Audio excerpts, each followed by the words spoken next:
사울이 시글락의 상황을 수습하는 사이에 이스라엘과 블레셋과의 전쟁도 격화되었습니다.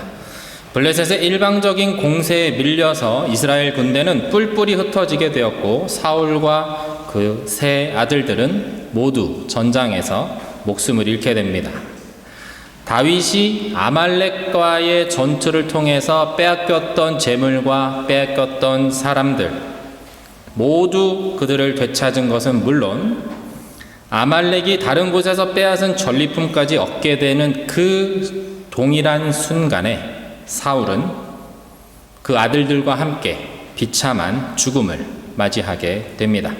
하나님의 도우심이 여전히 다윗과 함께 하지만 사울과 그의 군대는 하나님의 보호하심 가운데 더 이상 있지 않습니다. 사울의 시대는 끝이 났고 이제는 그 예언의 말씀이 이루어질 때가 되었습니다. 길보아 전투를 조금 더 잘 이해하기 위해서 관련된 지도를 한 장 제가 가지고 왔습니다. 블레셋 군대가 빨간색 화살표로 이제 블레셋 군대가 올라오는 것을 표현하고 있고요. 점선으로 이렇게 올라와서 저기 아벡이죠. 아벡이라고 하는 곳에 군사를 다 모았습니다. 그런데 거기서 이제 다윗과 그의 부하들은 다시 시글락으로 돌려보냅니다. 그리고 나머지 블레셋의 모든 군대들은 계속해서 올라와서 저쪽 수넴 지역, 그쪽으로 평야, 이스라엘 평야 지역에 진을 치게 됩니다. 그와 반대로 이제 이 파란색 선이 화살표는 이스라엘 군대입니다. 보면 이스라엘 군대가 사울의 기브아라는 곳에서부터 이렇게 쭉 올라오게 되는데, 지도를 잘 보시게 되면 이 산맥 지역이 이 산지를 가로질러서 이스라엘 군대가 이동했다라는 것을 볼 수가 있습니다.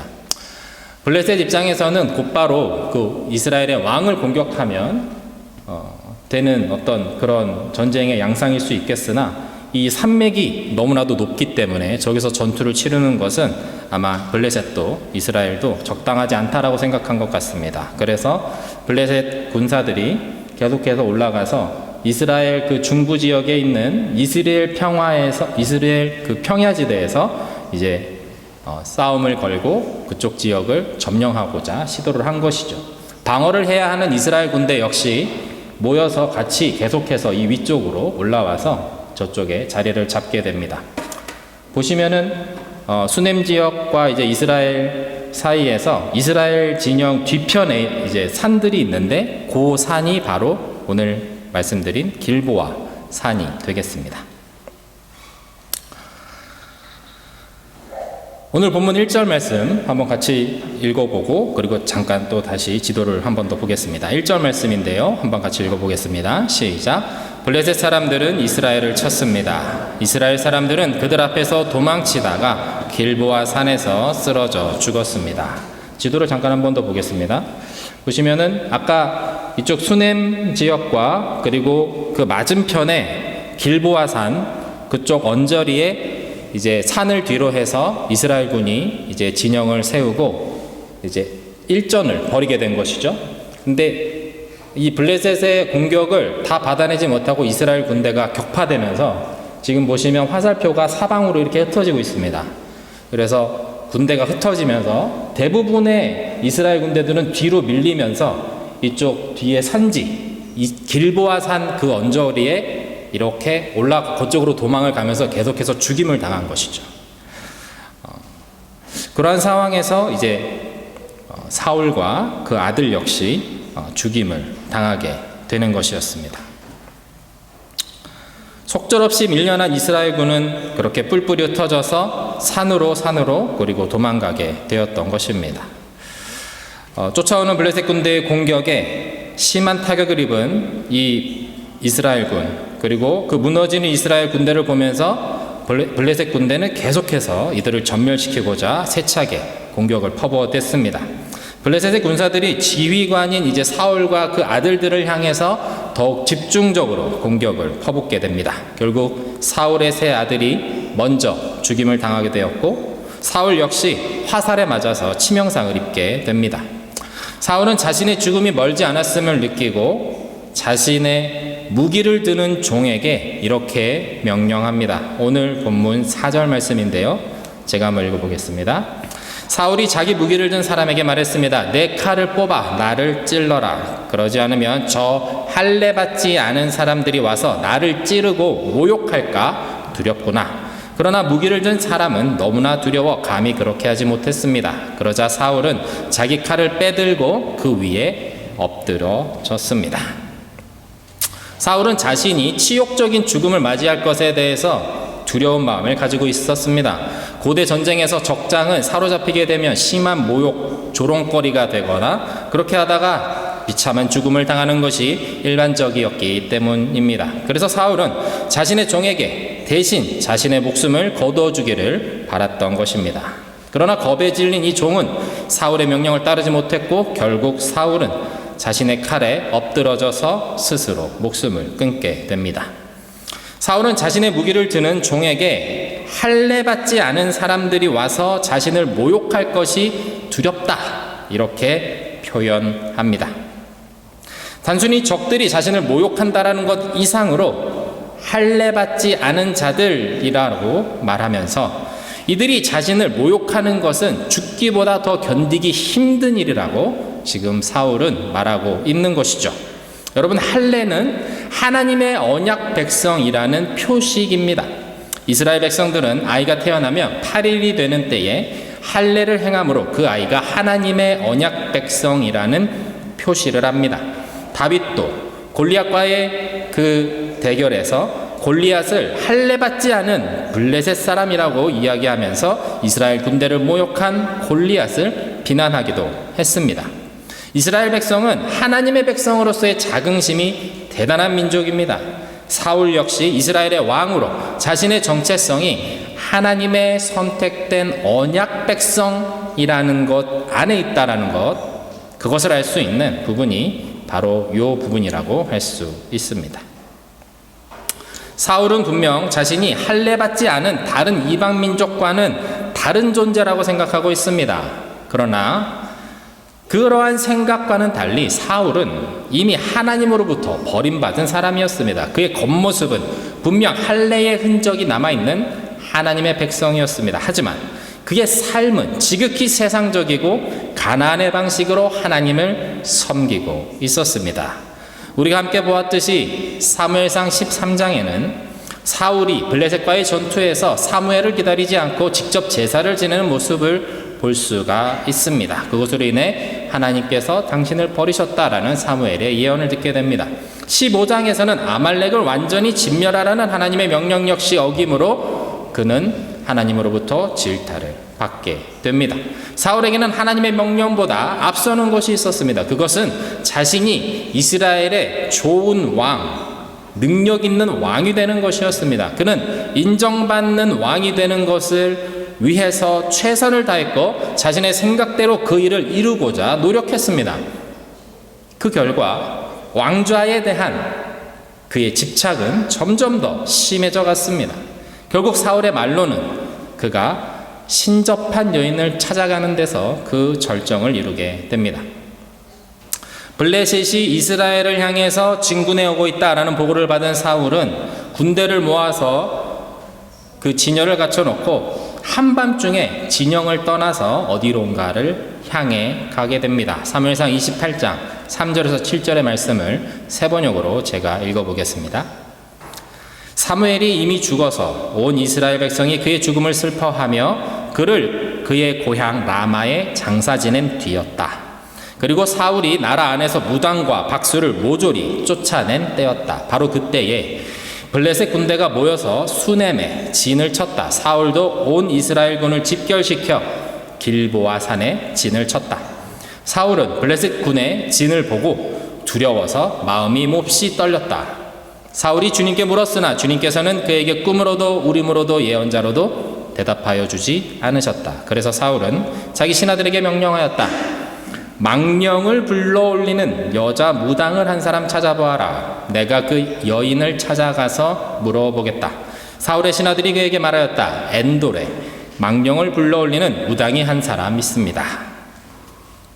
두려움에 사로잡힌 사울은 하나님께 나아갑니다. 그러나 사울을 이미 버리신 하나님은 사울에게 꿈으로도 우림으로도 예언자로도 대답해 주지 않으십니다. 하나님께서 응답하시지 않자 사울은 망령을 불러 올리는 무당을 찾을 것을 부하들에게 명령합니다. 이때는 이미 사울이 이스라엘에서 모든 점쟁이와 무당들을 내쫓은 이후였기 때문에 이스라엘 땅 안에서 무당을 찾는다라는 그것은 쉽지 않았습니다.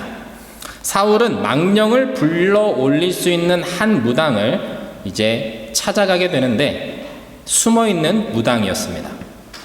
그는 죽은 사무엘을 불러 올릴 것을 이제 요구를 하고 이 블레셋과의 전쟁이 어떻게 될지를 무당에게 물어봅니다.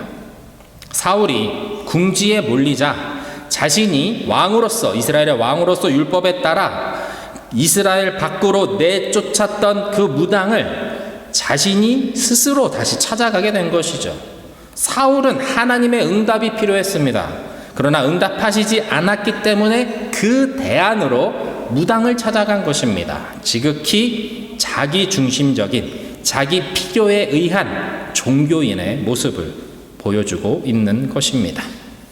사울은 스스로 할례받은 하나님의 백성이다라고 그렇게 여겼습니다. 그러나 그의 행동은 그렇지 못합니다. 하나님의 말씀을 가볍게 여겼습니다.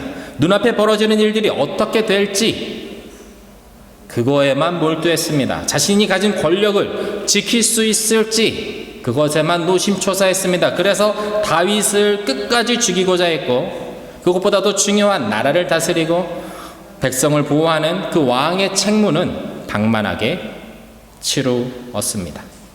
삶의 우선순위가 철저하게 자신을 위한 것들로 채워지고 이기적인 방식으로 하나님을 섬기며 그것도 여의치 않자 귀신을 섬기는 무당에게 찾아가는 사람, 그것이 사울이 마지막에 보여준 모습이었습니다. 오늘날 많은 그리스도인들이 이러한 종교적인 모습으로 신앙생활을 하고 있습니다. 종교란에는 기독교라고 쓰지만 필요하면 용한 점쟁이를 찾아가서 자녀들의 진로와 인생의 조언을 듣고자 머리를 조아립니다. 가나안의 방식으로 신을 섬긴다라는 것은 자신의 필요에 따라서 신과 거래를 하는 것입니다. 결국 그 관계의 중심에는 나의 세상적인 필요를 해결해 줄 신의 능력이 필요하다라는 점에 있습니다. 사울은 사사기에서 반복되었던 이스라엘의 병폐를 여전히 반복하고 있습니다. 그의 진면목은 한밤중에 왕이 아닌 척 분장을 하고 무당을 찾아간 것에 있습니다. 이미 하나님으로부터 버려진 사울이었으나 그의 말로는 더욱 쓸쓸하고 비참한 방향으로 가고 있었습니다. 우리 신앙의 모습은 어떠합니까? 나의 필요를 채우기 위해서 하나님을 찾고 기도하는 것에만 머물러 있게 되면 결정적인 순간에 사탄은 우리를 사울의 길로 인도할 것입니다. 예수를 믿는다는 것의 참 의미를 깨닫지 못하면 우리는 여전히 세상의 것들에 발목이 잡혀서 두려워하며 용하다는 점쟁이를 찾아가 보라는 친구들이나 친척들의 말에 흔들리게 될 것입니다. 사울처럼 불안감에 휩싸이게 되면 괜히 보지도 않던 신문에 오늘의 운세 그런 것을 찾아서 읽고 있고 앱스토어에서 운세와 관련된 앱들을 찾아서 보기도 하는 것입니다. 급하니까, 어려우니까, 그런데 하나님께서는 도와주시지 않으니까, 말씀하시지 않으니까 무당이라도 찾아가는 것, 그것이 뭐가 어떠냐고, 무엇이 대수인가 라고 합리화하면서 말입니다. 그렇지 않습니다. 우리는 모두가 알고 있습니다. 무엇이 진리인지, 하나님이 무엇을 싫어하시는지 우리는 다 알고 있습니다. 본능이, 우리의 양심이 이미 알고 있는 그것을 우리의 귀를 닫고 우리의 눈을 감는다고 감춰지지 않는 것입니다. 그것이 죄라는 것을 우리는 기억해야 하고 타협하거나 물러서지 말아야 할 것입니다. 사울과 그의 세 아들이 전쟁에서 죽었습니다. 그리고 목이 잘린 그들의 시체는 벳산이라는 곳에 매달리게 됩니다. 모든 이스라엘 백성들에게 보여주는 것입니다. 이스라엘 백성들은 두려움에 떨며 집을 버리고 요단강 건너편으로 도망가야만 했습니다. 비어있는 이 성들은 블레셋 사람들이 들어와서 살기 시작했습니다. 이스라엘에서 가장 중심이 되는 이스라엘 평원 지역까지 블레셋에게 빼앗기고 말았습니다. 이러다가는 남은 이스라엘 땅들 역시 블레셋에게 넘어가는 것은 시간 문제인 것처럼 보입니다. 이스라엘의 국군이 기울고 있다라는 것, 이스라엘이라는 나라가 지도에서 없어질 수도 있다라는 위기감이 이스라엘 민족 전체에 퍼지고 있었습니다. 그때 길르앗 야베스의 백성들이 일어납니다. 오늘 본문 11절에서 13절인데요. 한번 같이 읽어보겠습니다. 11절입니다. 시작. 길르앗 야베스 백성들은 블레셋 사람들이 사울에게 한 짓에 대해 듣고 모든 용사들이 일어나 밤새도록 달려 벳산으로 갔습니다. 그들은 사울과 그 아들들의 시신을 벳산 성벽에서 내려다가 야베스로 가져와서 불태웠습니다. 그리고 그 뼈를 추려 야베스 에셀나무 아래 붓고 7일 동안 금식했습니다. 사무엘상 11장을 보면 암몬 족속의 나하스가 길르앗 야베스 사람들에게 전쟁을 선포하고 이미 항복을 했지만 너희들의 오른눈을 다 빼겠다라는 엄포를 놓았을 때 막 이스라엘의 왕이 되었던 사울이 이 길르앗 야베스를 도와 그 암몬 족속을 무찌릅니다. 길르앗 야베스의 사람들에게는 참으로 고마운 일이 아닐 수 없었습니다. 블레셋 군대가 사울과 세 아들의 시신을 벳산 성벽에 매달았다라는 소식을 듣고 길르앗 야베스의 용사들은 약 25km 정도 되는 길을 단숨에 달려갑니다. 그리고 그 시신을 수습해서 장례를 치러 줍니다. 이스라엘의 국군이 다 했다고 생각될 때 길르앗 야베스의 용사들이 일어난 것입니다. 그리고 그들은 이스라엘이 아직 여전히 건재함을 블레셋에게 보여주었습니다. 아직 다윗이 이스라엘에 있었기 때문입니다. 사무엘하 2장에 보면 다윗이 유다 지역의 왕으로 등극하게 됩니다. 그리고 첫 번째로 한 것이 무엇이냐면 이 길르앗 야베스의 용사들이 사울의 시신을 거둔 것에 대해서 칭찬하고 치하하는 것이었습니다. 그리고 길르앗 야베스와 연합하는 것이었습니다. 아직 이스라엘은 망하지 않았습니다. 그리고 하나님이 예비하신 왕 다윗이 일어나고 있었습니다. 사울의 가문 안에서 왕위가 이어지는 것이 아니라 그 대는 끊어지고 새로운 왕, 준비된 왕이 일어나고 있었습니다. 여전히 나라는 위기 가운데 있지만 새로운 역사가 하나님의 손에 의해 일으켜지고 있었습니다. 사울의 죽음으로 사무엘상이 끝났습니다. 사무엘상 이야기를 마무리하면서 우리는 몇 가지 교훈을 얻을 수 있습니다. 첫 번째로 인생의 방향을 잘 잡아야 한다라는 것입니다. 속도보다 중요한 것이 방향이라고 합니다. 사울은 그 방향을 자신이 원하는 것으로 결정했습니다. 그래서 더욱 자신이 누리는 왕으로서의 그 특권, 그것에만 집착했습니다. 그에 반하여 다윗은 때로는 넘어지고 실수하는 모습을 보이지만 그의 인생의 방향을 끝까지 하나님께로 향했습니다. 얼마나 많은 것을 이 땅에서 이루는 것이 우리의 목적이 되어서는 안 됩니다. 더 중요한 것은 하나님께 있습니다. 다윗이 브솔 시내에서 고백했듯이 모든 것이 하나님으로부터 왔으며 하나님께서 우리에게 허락하신 것이라는 것을 고백하는 삶이 될 때 우리 인생의 방향은 하나님을 향할 수 있게 됩니다. 두 번째로는 방향이 틀렸다고 생각될 때는 곧장 돌이킬 수 있어야 한다는 것입니다. 다윗과 사울의 결정적인 차이점은 돌이킴에 있었습니다. 다윗은 하나님을 떠나 있으므로 겪는 시련과 고난 앞에서 하나님께 곧장 돌이켰습니다. 분노에 사로잡혀 있는 순간에도 하나님께서 보내신 한 여인 아비가일의 설득 앞에 그 칼을 내려놓고 순종하며 돌이킬 줄 아는 사람이 다윗이었습니다. 그러나 사울은 끝까지 자신의 길을 갑니다. 고집스럽게도 사울은 자신이 선택한 길을 갑니다. 모든 것을 내려놓고 하나님 앞에 나아가는 지혜, 그런 지혜가 사울에게는 없었습니다. 우리는 다윗의 길을 가야 합니다. 실수하고 넘어질 때가 있을지언정 하나님께 돌이켜야 할 때는 순종하며 주님께 나아갈 수 있어야 합니다.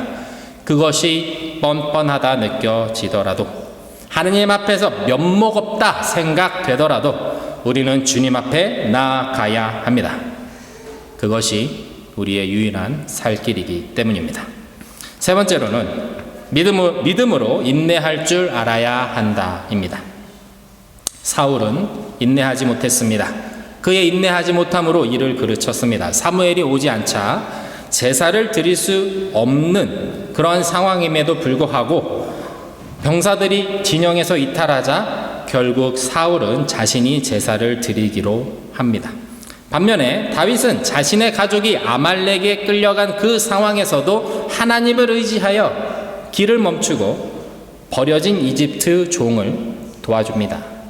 사울은 이 세상의 시간, 곧 크로노스의 시간을 살았습니다. 하지만 다윗은 하나님의 시간, 곧 카이로스의 시간을 살고 있었습니다.